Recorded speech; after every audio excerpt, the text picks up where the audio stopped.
Hey guys, welcome to another episode of Discovering YYC. We have the opportunity of interviewing Charles Osuji from the Osuji and Smith Lawyers. Thank you, Charles, for your time today. Thank you, Mark. So Let's discover ORC. Yes, sir. Yes, let's go ahead. So let's start with, tell us a little bit about yourself. Absolutely. So Charles Osuji, I'm a lawyer with Osuji and Smith Lawyers. I came to this country back in 2011. When I raised in Nigeria, I graduated. I became a lawyer there. Practiced for just 2-3 months. Left the country because my oldest brother was already here, so he sponsored my immigration. Came here and they say the rest is history. And we can get into the journey of imposter syndrome, the journey of overcoming challenges, rising above circumstances and taking chances, taking the leap and getting here. Awesome. So how was your transition from Nigeria to Calgary? How did that affect you? Well, you leave your comfort zone, you come to a new country. You begin to question your journey because you're not sure whether the new country is going to accept you. I always tell people that I never knew I was black until I came here. So the moment I came to Calgary, I realized I was black. Yeah. And you begin to question your journey. You've lost all professional connections. You've lost personal connections. You are professionally naked, as it were. That was me. And then I hustled to survive, which is one of the challenges immigrants face when they come to a new country. They have to survive. So when I came, I did all kinds of survival work. I worked in factories, warehouses, sometimes 3-4 jobs at a time, sleeping 3 to 4 times or less in a week. I did all of that, and at the same time, I was challenging my examinations, because for you to practice as a lawyer here in Calgary, you would have to go through a series of exams. I was working during the day, studying at night. I connected with a mentoring organization called CRIAC. CRIAC helped me connect me to one of my first mentors, Mr. Randall, who walked me by the hand and connected me to a lot of folks in the industry. Now, I got to a point where I was looking to article to become a lawyer. That is typically the most difficult phase of any internationally trained lawyer's journey. Articling means finding a place where you intern for a year or thereabout. You need strong webs of connection for you to find a place to article. You're competing with folks who went to kindergarten, high school, university here, folks who have these organic webs of connections. I struggled with that. I applied to over 300 places. Oh, wow. Zero callback, until I connected to Mr. Smith, my former principal and my partner back in the day. He gave me a shot, took me in without even caring to know where I went to school and what my journey was. After that, I became a lawyer under his firm in 2014. Then bought into the partnership in 2016, and in 2017 was looking to retire. He came to me for my interest. I said no multiple times because I thought I was not good enough. I thought I was not ready. I was barely 4 or 5 years in the country. I had every reason to say no. No prior ownership of any business, no prior law firm experience. I decided to take that jump because I had mentors that told me to do so. And here we are. Wow, amazing story. Yeah. Amazing. So how would you say you adapted to being in Calgary? You came here, you had to struggle to get to where you are today. I got that. The adaptation from a mental, psychological point of view. And that's a very good question.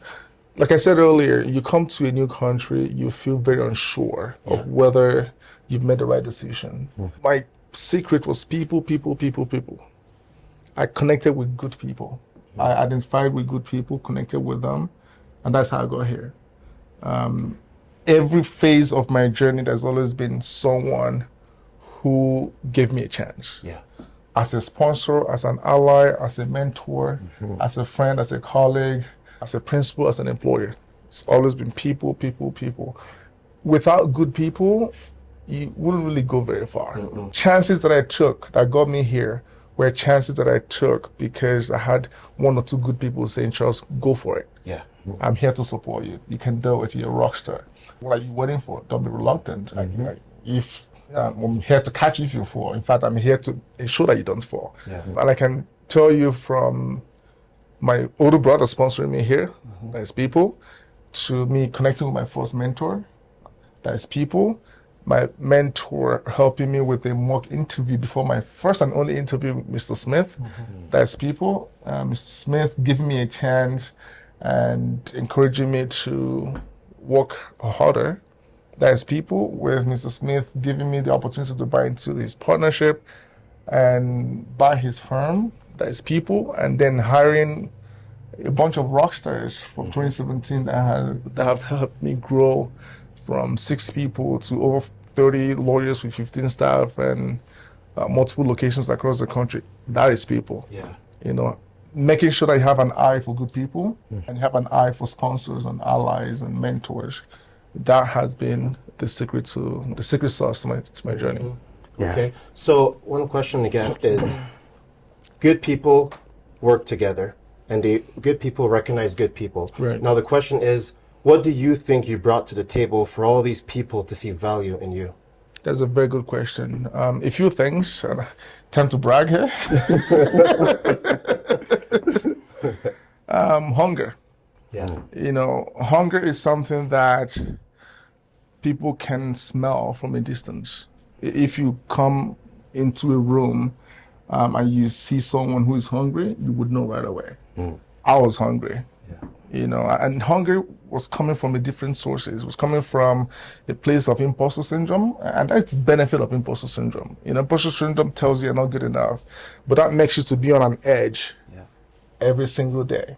When others are bringing 150% to the table once a week, you do that Monday, Tuesday, Wednesday, Thursday, Friday, Saturday, Sunday. Yeah. So hunger is important. Integrity is very, very important.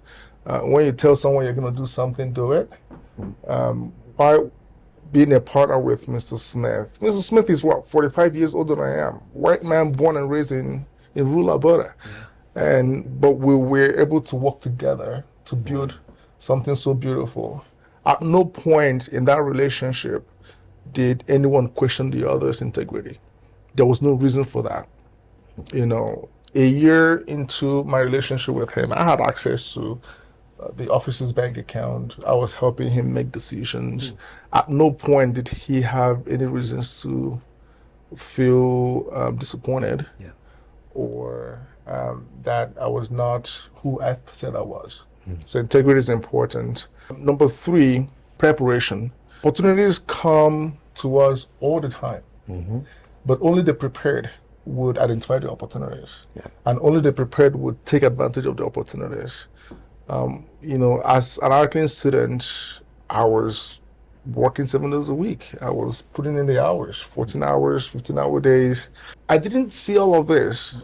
Like, I couldn't imagine any of this, but I was prepared. I was just doing what I needed to do, getting better at work. The moment the opportunity came to take over the practice and I took it, everything went, you know, haywire from there in a very good way because I was ready. Then number 4, discipline. Discipline is very, very important, especially when nobody else is telling you what to do. You're the one that tells yourself what to do. It's only discipline that will ensure that you hold yourself accountable for your choices, for your decisions, for your progress. When others are giving up, you tell yourself, no, I promised myself I was going to do this. And you do it because that's what you said you're going to do. So discipline is important. Number 5, focus. Focus is extremely crucial. There's so many distractions.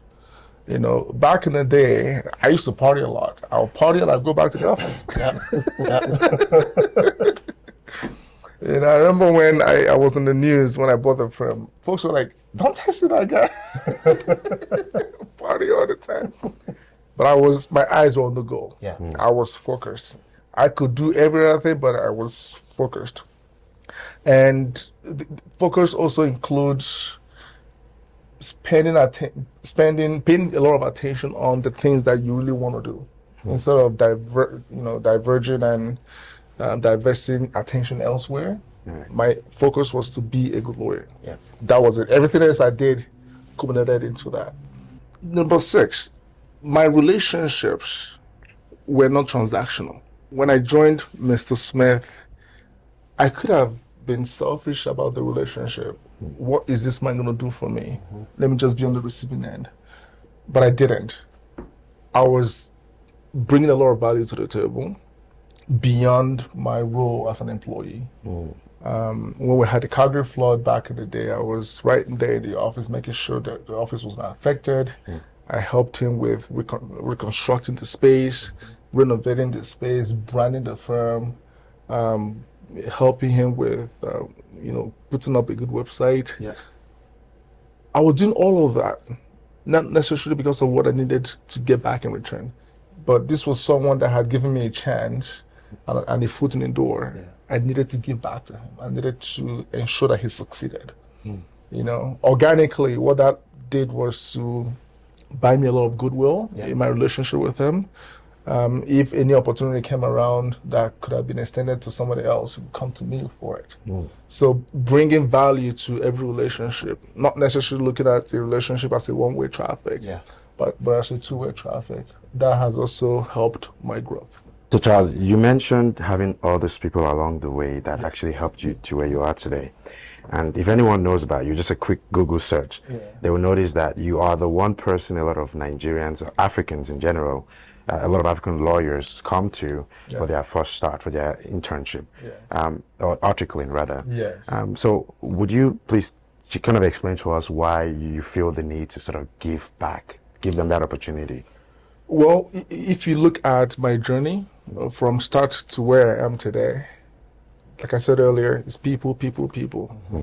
People holding out their hands and saying, I want to support you. I want to be there for you. I want to encourage you. People vouching for me when I was not there, speaking on my behalf behind closed doors, where decisions affected my best interests are made. I can tell you all of these awards, the over 100 awards, I was not there when the decision was made. To issue it to me, someone else was there speaking for me.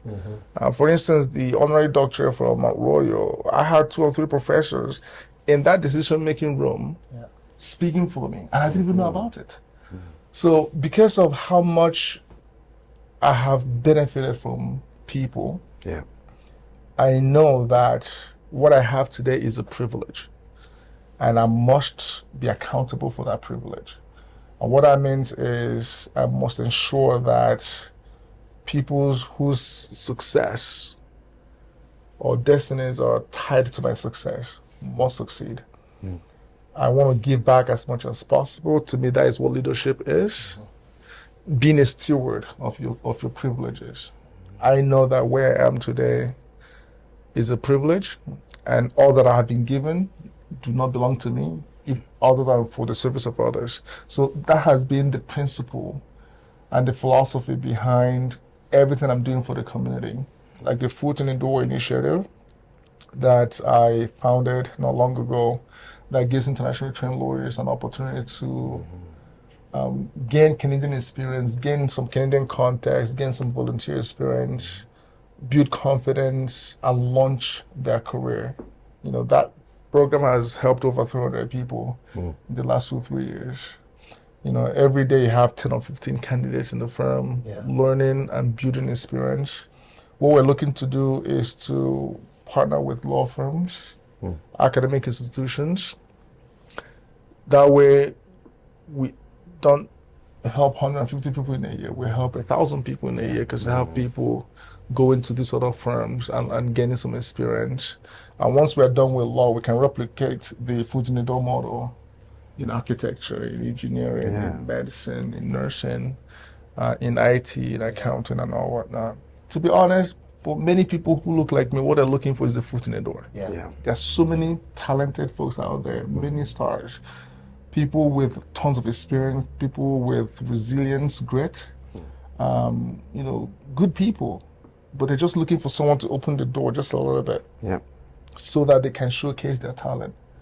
And many folks who are going through, self-confidence crisis, You know, I went through that. I remember my first week as a student. I was like, I don't belong here. What am I doing? I just left the warehouse. I just left my night shift. And here I was, you know, so I had that crisis until, you know, I started getting a lot of positive feedback with the work I was doing. I was like, okay, maybe I got this, right? So there's so many people, that's all they need. Yeah. They need someone to see them, to recognize them, to encourage them. And you see them do wonders. Yeah, I mean, it seems like everything you've been doing so far have been recognized by different institutions. Right. I mean, you recently got the Queen Elizabeth II Platinum Jubilee Award. Do you mind, you know, just telling our audience how that came to be? I mean, an immigrant from Nigeria, you know, being recognized by Queen Elizabeth II of Canada. I mean, what was that like? I mean, how did that even come to be? Good question. Again, it goes back to people vouching for me when I'm not there. But the good thing about our YYC is people pay attention. Yes. You know, people are not dumb. No. You know, people are not stupid here. People pay attention. People are watching. People are looking. People are recognizing what is happening. And once they realize that you're consistent and you're honest and genuine in your intention to give back and support others coming after you, people begin to nominate you for awards. I believe that's how that came about, and I got nominated, and I got it through the Alberta government. That would be the second recognition from the Alberta government. Okay. Right. What was the first one? The first one is the foot in the door, by the way. The foot in the door. Yeah, Okay. yeah. The government has recognized that as part of the attempt to encourage inclusivity. Oh, yeah. Okay. Speaking about being recognized and people watching, right? From a business perspective, you are probably the only lawyer that I know that people know. Right. And like the average person out in the industry knows, you know? Right. And I translate that as probably personal branding. Right. Do you mind just explain to us what the importance of personal branding and how you've gone about that? Good. How many days do you have for that? Oh, personal branding is everything. You know, I had a meeting with my staff yesterday, and I was encouraging them to go online, you know, create some digital footprint. Yeah. Gone are the days of quiet brilliance.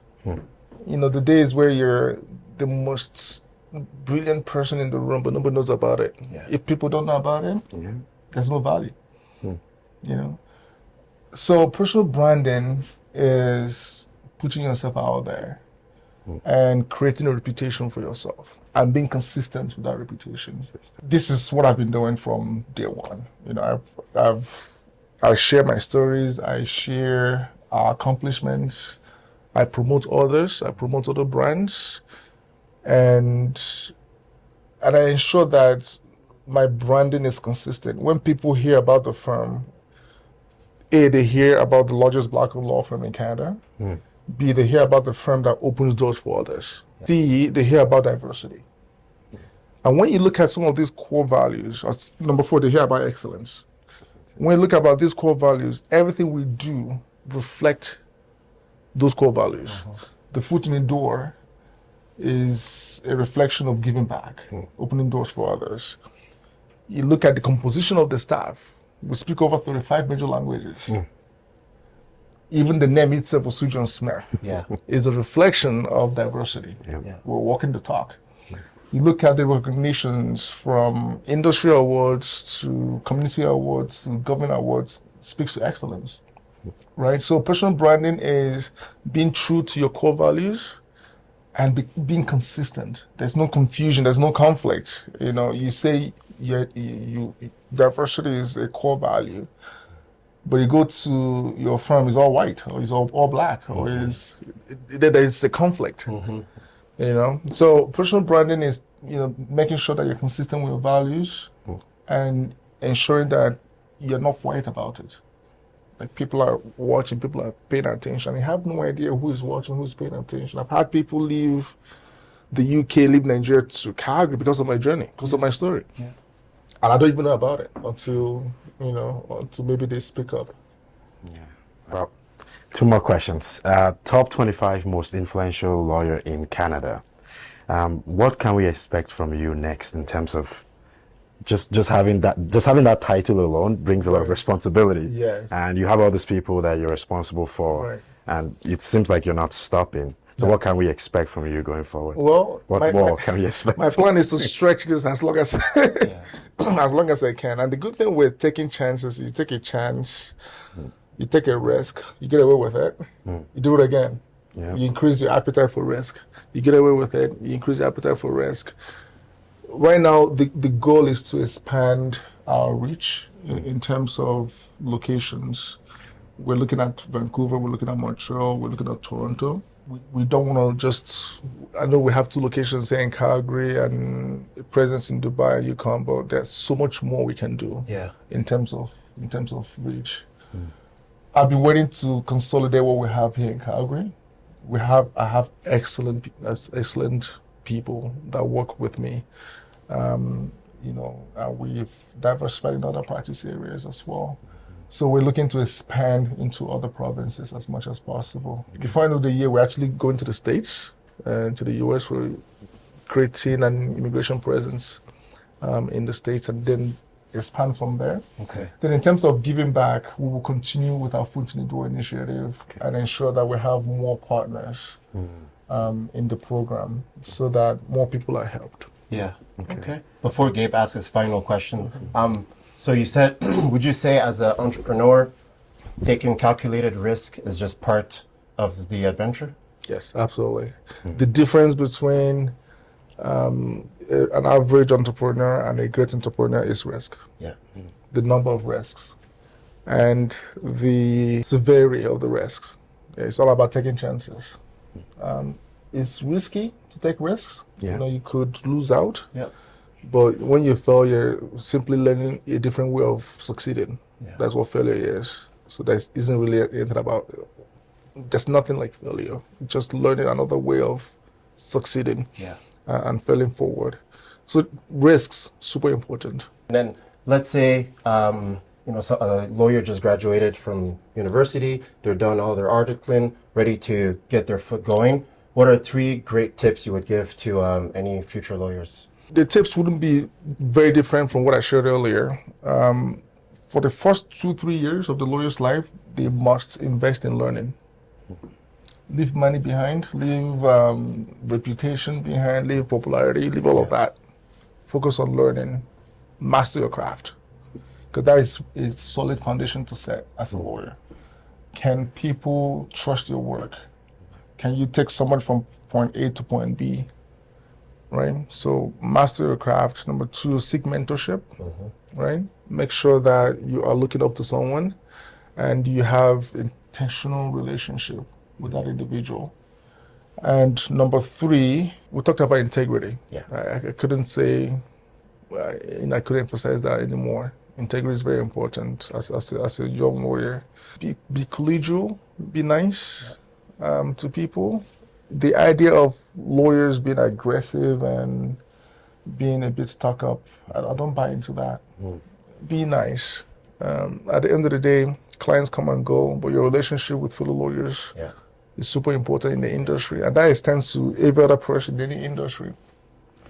Be nice. And in as much as you're still up advocating for your clients, but be nice about it. Be a good person about it. Yeah. Okay. Final question, Charles.